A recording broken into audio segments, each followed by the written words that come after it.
16 മിനിറ്റും 12 സെക്കൻഡും. കൂമാന്റെ ഫസ്റ്റ് 11-ൽ തന്റെ പേര് കണ്ടപ്പോൾ നെറ്റി ജ്വലിച്ചവർക്ക് മറുപടി പറയാൻ ബ്രയാൻ ബോബി എടുത്തത് അത്രയും സമയമാണ്. ലോകകപ്പ് ഹിസ്റ്ററിയിലെ ഏറ്റവും വേഗതയേറിയ 4ാമത്തെ ബ്രേസ്.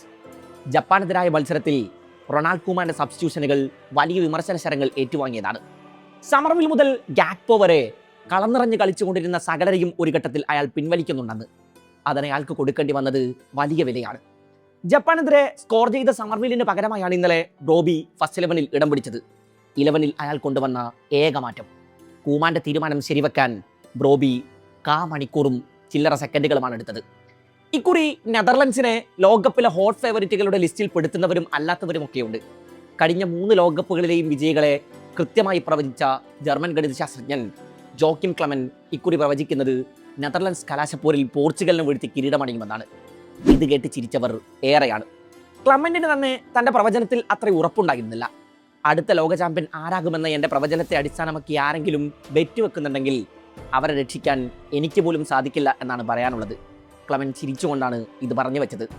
അങ്ങനെ പെട്ടെന്ന് എഴുതിത്തള്ളിയാൽ എങ്ങനെയാണ്? ദാ ഓറഞ്ച് പട വരവറിയിച്ച് കഴിഞ്ഞിട്ടുണ്ട്. ടുണീഷ്യയെ 5 ഗോളുകൾക്ക് പറപ്പിച്ച സ്വീഡൻ ജപ്പാൻ സമനിലയിൽ തളച്ച ഡച്ച് പടക്കെതിരെ കളത്തിലിറങ്ങുമ്പോൾ കൂമാന്റെ സംഘം വീണുപോകുമെന്ന് സംശയിച്ചവർ പോലുമുണ്ട്.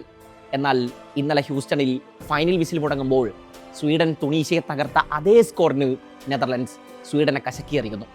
കൂമാൻ ഡഗൌട്ടിന് മുന്നിൽ പുഞ്ചിരിച്ച് നിൽപ്പുണ്ട്. ആ ചിരിക്ക് എത്ര ആയുസ്സുണ്ടാകുമെന്ന് ആരാധകർക്ക് അറിയില്ല. പക്ഷേ ഈ ടീമിൽ അവർക്ക് ഇനിയും പ്രതീക്ഷ ബാക്കി കിടപ്പുണ്ട്.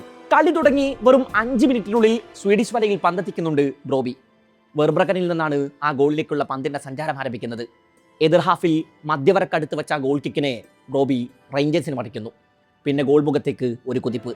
പന്തേറ്റ് വാങ്ങി കോഡി ഗാക്പോ ലെഫ്റ്റ് ഫ്ലാങ്കിലൂടെ പറന്നു. ബ്രോബി തൻ്റെ മെയ്ക്കരുത്ത് കൊണ്ട് എതിരാളികളെ മറികടന്ന് ആ സമയത്ത് പോസ്റ്റിന് തൊട്ട് മുന്നിലെത്തിയിരുന്നു. ഗാക്പോ തളുകിയിൽ വെച്ച് നൽകിയ പന്തിനെ അയാൾ ഒറ്റ ടച്ചിൽ വലയിലാക്കി. Brilliant assist from Gakpo. ലിവർപൂളിനൊപ്പം പോയ സീസണിൽ ഗാക്പോ ആരാധകരെ ഏറെ നിരാശപ്പെടുത്തിയിരുന്നു. എന്നാൽ ഇന്നലെ ഹ്യൂസ്റ്റണിൽ അയാളുടെ നിറഞ്ഞാട്ടമായിരുന്നു. ബ്രോബിയുടെ സെക്കൻഡ് ഗോളിലേക്ക് 15 മിനിറ്റിന്റെ ദൂരം. ദിസ് ടൈം ഡംഫ്രീസിന്റെ കൂടമായിരുന്നു. ഡാനിയൽ മലന്റെ കാലിൽ നിന്ന് പന്തേറ്റ് വാങ്ങിയ അയാൾ റൈറ്റിൽ നിന്ന് ഗോൾ മുഖത്തേക്കതിനെ ബ്രോബിക്ക് തിരിക്കുന്നു. Again A brilliant finish. 2 ഗോളിലും ബ്രോബിയുടെ ഫിസിക്കിന് വലിയ റോളുണ്ടായിരുന്നു. 2 ഗോളിന് പുറകിലായതോടെ സ്വീഡൻ ഉണർന്നു. ഡച്ച് ഗോൾ മുഖത്തേക്ക് ഇസാക്കും യോക്കറസും ഇരമ്പിയെത്തിക്കൊണ്ടിരുന്നു. പല കുറി പോസ്റ്റിലേക്ക് അവർ നിറയൊഴിക്കാനുള്ള ശ്രമങ്ങൾ നടത്തി. എന്നാൽ വെർബ്രഗൻ കുലുങ്ങിയില്ല. ഗാക്പോയും ബ്രോബിയുമാണ് ഇന്നലെ വാർത്തകളുടെയൊക്കെ തലവാചകങ്ങളിൽ ഇടം പിടിച്ചതെങ്കിലും വെർബ്രഗൻ ഈ മത്സരത്തിലെ അൺസങ് ഹീറോ ആയിരുന്നു. 8 ഓൺ ടാർഗറ്റ് ഷോട്ടുകളാണ് ഇന്നലെ സ്വീഡിഷ് താരങ്ങൾ ഡച്ച് ഗോൾ മുഖത്ത് കളിയിൽ ആകൂതിർത്തത്. അതിൽ 7ഉം വെർബ്രഗൻ സേവ് ചെയ്തു. യോക്കറസിന്റെ ഒരു പവർഫുൾ ഫ്രീ കിക്ക്, യസീൻ അയാരിയുടെ ഒരു ഡേഞ്ചറസ് ലോ ഷോട്ട്, ബോക്സിന് വെളിയിൽ നിന്ന് ഇസാക്കിന്റെ ഒരു ശ്രമം, യോക്കറസിന്റെ തന്നെ മറ്റൊരു ഗോൾ ശ്രമം. അങ്ങനെ പലവരും അയാൾ ഡച്ച് ഗോൾ മുഖത്ത് ഒരു വൻമതിലായി ഉയർക്കൊണ്ടു. 2ാം പകുതിയിൽ മലനെ പിൻവലിച്ച കൂമാൻ സമർവിലിനെ കളത്തിലിറക്കി. നെതർലൻഡ്സ് ഫസ്റ്റ് ഹാഫിൽ നിർത്തിയെടുത്ത് നിന്ന് തുടങ്ങുകയായിരുന്നു. 2 മിനിറ്റിനകം ഗാക്പോ നിറയൊഴിച്ചു. Again a Dumfries magic. റൈറ്റിൽ നിന്ന് സമർവിലിന്റെ കുതിപ്പ്. ബോക്സിലേക്ക് സമർത്ഥമായി കടന്നയാൾ ഡംഫ്രീസിന് പന്ത് കൈമാറുന്നു. ഡംഫ്രീസ് പന്തിനെ ഗോൾമുഖത്തേക്ക് തിരിക്കുന്നു. ബേൺഹാസന്റെ പിറകിലൂടെ ഓടിയെത്തിയ ഗാക്പോ ഫേസ്റ്റ് ടച്ചിൽ അതിനെ പടികലാക്കി. ഗാക്പോയെ വെറുതെ വിട്ടതിന് ബേൺഹാസൻ കൊടുക്കേണ്ടി വന്ന വലിയ വില. ഡംഫ്രീസിന്റെ കാര്യത്തിൽ ഇപ്പോൾ ഏറെ സന്തോഷിക്കുന്നുണ്ടാവുക റയൽ മാഡ്രിഡ് ആരാധകരായിരിക്കും. ആ ഗോൾ വീണ് 10 മിനിറ്റ് തികയും മുമ്പേ ഗാക്പോ ഒരിക്കൽ കൂടി നിറയൊടിച്ചു. മൈതാന മധ്യത്തിൽ നിന്ന് സമർവിലിന്റെ കുതിപ്പ്. അയാൾ പന്ത് ഗാക്പോക്ക് നീട്ടുന്നു. ലെഫ്റ്റ് ഫ്ലാങ്കിലൂടെ കയറി വന്ന ഗാക്പോ ബോക്സിലേക്ക് ഇൻസൈഡിലേക്ക് കട്ട് ചെയ്ത് കയറി അയാൾ വെടിയുതിർത്തു. ഇറ്റ്സ് 4-0. തന്നെ എഴുതിത്തള്ളിയവർക്കുള്ള അയാളുടെ മറുപടി ആ മുഖത്തൊരു ഗൗരവഭാവം പൂണ്ട് കിടപ്പുണ്ടായിരുന്നു. അതിൻ്റെ ഇസാക്ക് നൽകിയൊരു ത്രൂ ബോൾ പിടിച്ചെടുത്ത് ഡച്ച് ഗോൾ മുഖത്തേക്ക് കുതിച്ച ആന്റണി എലാങ്ക ആദ്യമായി വെർബ്രഗന്റെ വല തുളച്ചു. 4 ഗോളുകൾ വഴങ്ങിയിട്ടും ഇലാങ്കയുടെ മുഖത്തൊരു പ്രതീക്ഷയുടെ തീനാളം കണ്ടു ആരാധകർ. അയാൾ പന്തെടുത്ത് മൈതാന മധ്യത്തേക്ക് ഓടി. സ്വീഡൻ പിന്നെയും ഡച്ച് വാതിലിൽ പലകുറി മുട്ടി. വെർബ്രഗൻ തുറന്നു കൊടുത്തില്ല. അതിനിടെയാണ് കളി അവസാനിക്കാൻ മിനിറ്റുകൾ മാത്രം ബാക്കി നിൽക്കെ സമർവിൽ സ്വീഡന്റെ പട്ടികയിലെ അവസാന ആണിയടിച്ചുറപ്പിച്ചത്. ബോക്സിന് വെളിയിൽ നിന്നൊരു സ്റ്റണ്ണർ. ഈ ലോകകപ്പിൽ സമർവിലിന്റെ 2ാം ഗോൾ. കൂമാൻ ഹാപ്പിയാണ്, ആരാധകരും. ഇതിനു മുമ്പ് സീനിയർ ടീമിനായി കളത്തിലിറങ്ങിയ ബ്രോബി വെറും 1 ഗോളായിരുന്നു നെതർലൻഡ്സിനായി കുറിച്ചിരുന്നത്. സമർവിലിനെ മാറ്റി 11-ൽ അയാളെ പ്ലേസ് ചെയ്തതിൽ ആരാധകരുടെ മുഖം ചൊളിയാൻ കാരണമുണ്ടായിരുന്നു. എന്നാൽ ബ്രോബിയിൽ കൂമാൻ ഒരു പെർഫെക്റ്റ് നമ്പർ 9 കണ്ടെത്തി കഴിഞ്ഞു. അയാളിലേക്ക് ഇടമുറിയാതെ പന്തൊടുക്കി. പെർഫെക്റ്റ് പൊസിഷനിങ്, പിന്നെ മെയ്ക്കരുത്തും.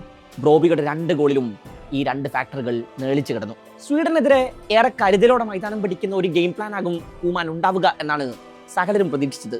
എന്നാൽ തുടക്കം മുതൽ തന്നെ അവർ സ്വീഡിഷ് ഗോൾ മുഖത്തേക്ക് ഇരമ്പിയെത്തി. റിസൾട്ടുകൾ ഏറെ വേഗത്തിലായിരുന്നു.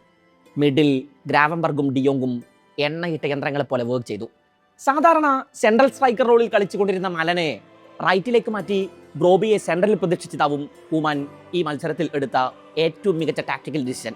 ചിലപ്പോൾ അതൊരു ഗാംബ്ലിംഗ് ആകാൻ പോലും ഇടയുണ്ടായിരുന്നു. സ്വീഡിഷ് ഡിഫൻസിലെ ഫിസിക്കൽ വീക്ക്നെസ്സിനെ മുതലെടുക്കാനാണ് കൂമാൻ ആ തീരുമാനമെടുത്തത് എന്നാണ് ഫുട്ബോൾ പണ്ഡിറ്റുകൾ പലരും വിലയിരുത്തിയത്. ബ്രോബി ഒടുക്കം കൂമാന്റെ പ്രതീക്ഷ കാത്തു. സ്വീഡൻ മൈതാനത്തൊഴിച്ചിട്ട സ്പേസുകളെ കൃത്യമായി ഡച്ച് താരങ്ങൾ ഉപയോഗപ്പെടുത്തി. ഇരു വിങ്ങുകളിലൂടെയും സെൻട്രൽ ചാനലിലൂടെയും ഒക്കെ ഗോൾ മുഖത്തേക്ക് പന്തൊടുക്കി. പന്ത് നഷ്ടമാകുമ്പോഴൊക്കെ അത് വീണ്ടെടുക്കാനായി ഓറഞ്ച് പട ഏറെ അഗ്രസീവായി പ്രസ് ചെയ്യുന്നത് കാണാമായിരുന്നു. സ്വീഡന്റെ കയ്യിൽ നിന്ന് പന്ത് നഷ്ടമാകുമ്പോഴൊക്കെ ഡച്ച് താരങ്ങൾ വേഗത്തിൽ കൗണ്ടർ അറ്റാക്കുകൾ ലോഞ്ച് ചെയ്തു. ലിവർപൂൾ ആരാധകരെ പോയ സീസണിൽ അമ്പെ നിരാശപ്പെടുത്തി കളഞ്ഞ കോഡി ഗാക്പോയെ തിരിച്ചു കിട്ടിയ മത്സരമാണ് ഹ്യൂസ്റ്റണിൽ അവസാനിച്ചത്. ഇക്കാര്യത്തിൽ കൂമാനാകും ഏറെ സന്തോഷിക്കുന്നുണ്ടാവുക. വൻ മാർജിനിലാണ് ജയിച്ചതെങ്കിലും സ്വീഡനെ നെതർലൻഡ്സ് കംപ്ലീറ്റ്ലി ഡൊമിനേറ്റ് ചെയ്തു എന്നൊന്നും പറയാനാകില്ല. സ്വീഡന്റെ പ്രത്യാക്രമണങ്ങളിൽ പലകുറി ഡച്ച് ഗോൾ മുഖം ആടിയുലഞ്ഞിരുന്നു. നിരവധി ഓൺ ടാർഗറ്റ് ഷോട്ടുകൾ സ്വീഡിഷ് താരങ്ങൾ ഉതിർക്കുന്നുണ്ട്. വേർബർഗന്റെ നിശ്ചയദാർഢ്യമാണ് ഡച്ച് പടയ്ക്ക് പലപ്പോഴും കാത്തത്. ബാക്ക് ലൈനിൽ പ്രശ്നങ്ങൾ പലതും ഇപ്പോഴും ഉറഞ്ഞുകൂടി കിടപ്പുണ്ട്. ട്രാൻസിഷന്റെ സമയത്ത് നെതർലൻഡ്സ് ഒഴിച്ചിട്ട സ്പേസുകളെ സ്വീഡൻ കൃത്യമായി പ്രയോജനപ്പെടുത്തുന്നത് കണ്ടു. ഏതായാലും ഈ വലിയ വിജയം കൂമാനെ സംബന്ധിച്ച് ആത്മവിശ്വാസം നൽകും. വെറുതെ അങ്ങ് പോകാനല്ല ഞങ്ങൾ വിശ്വവേദിയിൽ എത്തിയതെന്ന് അയാൾ വിളിച്ചു പറയുന്നുണ്ട്.